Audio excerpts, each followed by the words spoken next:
Ja, dat moet ik.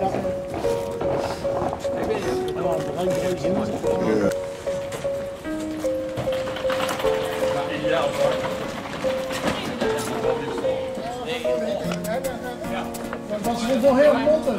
Wat is dat dan? Dat is ook de bedoeling.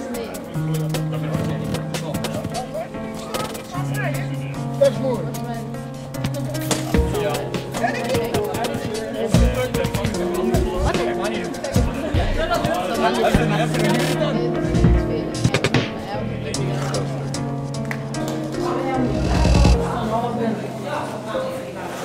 Dat zeg ik wel, dat net wel nog genoeg.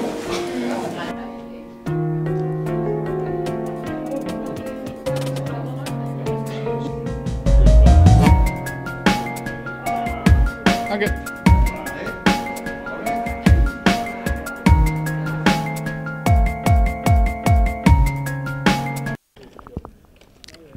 Meneer, je bent een van de demonstranten. Waarom? Ja, dat zwembad moet gewoon open blijven, hè? Dat spreekt voor zich. Ja, en waarom willen ze het zwembad aan toemaken? Volgens mij weten ze dat zelf niet. Als ze niet genoeg geld steken in het onderhoud, dan kunnen ze ervan uitgaan dat het een keer fout gaat. Dus het is gewoon een kwestie van verkeerd ergens het geld neergeduwd. Oké. En ja, wat denk je met deze actie te bereiken? Nou, in ieder geval is een beetje bewust te maken dat ze niet zomaar een sportvoorziening kunnen sluiten in een stad die zich profileert als een sportstad. Dan ga je geen sportaccommodatie sluiten, dat is er niet. Oké, bedankt.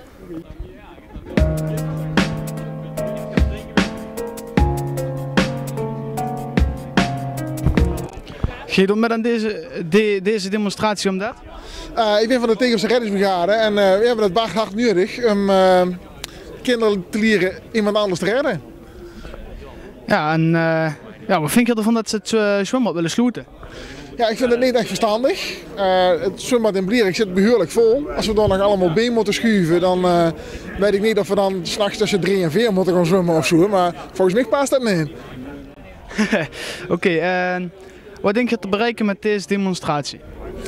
Nou, wat we hopen te bereiken is natuurlijk dat de gemeenteraad het voorstel van burgemeester en wethouders om het bad te sluiten tegenhelpt. En zet het op moet blijven. Oké, bedankt. Alsjeblieft.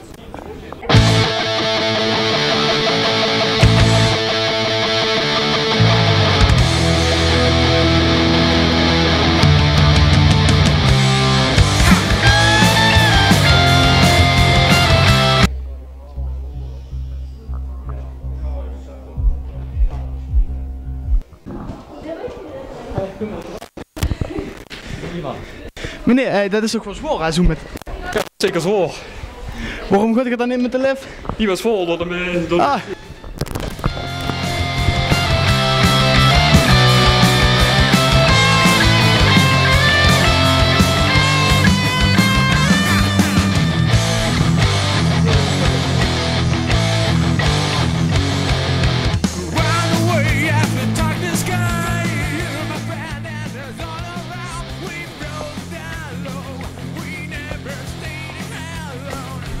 Je zit hier allemaal flesjes neer bij de mensen. Waarom?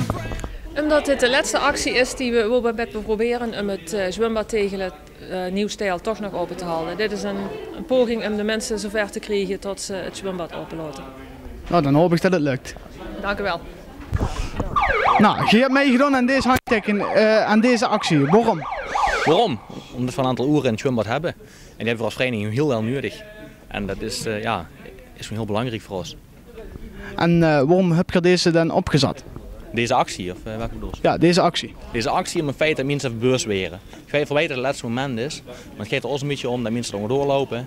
Ze werden gedwongen om een keuze te maken, om een keuze te laten zien aan de rest. Ja, dat is voor ons een beetje, het is een puur een publiciteitsstunt. Het is leuk om de mensen zo een keer te zien.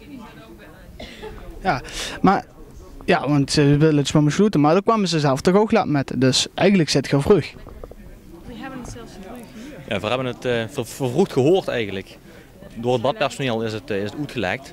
Anders hadden we waarschijnlijk een week geleden of zo pas gehuurd. Dus inderdaad zo vroeg mogelijk bij, want het is nog maar even tot 1 januari. Oké, nou bedankt. Graag gedaan. Hebben producties al eerder Ton Heerschop van de SP voor de camera gehad. Hij zei dan ook het volgende.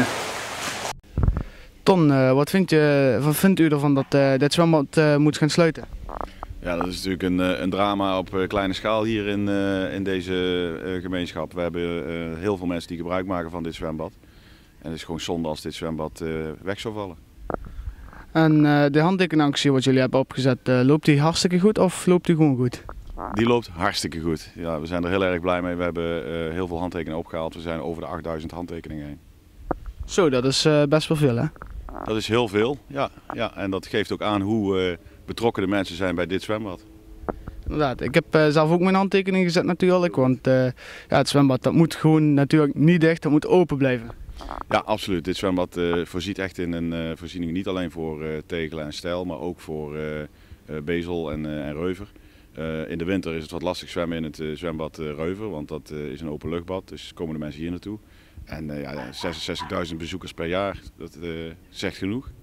Inderdaad, maar waarom moet eigenlijk het zwembad dicht? Omdat ja, ze hebben hier 3 maanden geleden nog een nieuwe dag opgelegd. Ja, het is eigenlijk heel raar. De reden daarvan wordt gezegd door de wethouder dat er geen geld is voor het onderhoud dat plaats moet vinden. En dan gooit hij het met name op brandveiligheid en hygiëne. Nou, dat is een behoorlijk bedrag wat er inderdaad voor uitgetrokken moet worden. Maar het is in het verleden dus ook niet geïnvesteerd. Dus voor 3,5 ton is dit zwembad gewoon, voldoet het aan de kwaliteiten en kan het gewoon open blijven. En ik ben heel hard op zoek in de begroting om die 3,5 ton te vinden. Nou, succes ermee. Dank u wel.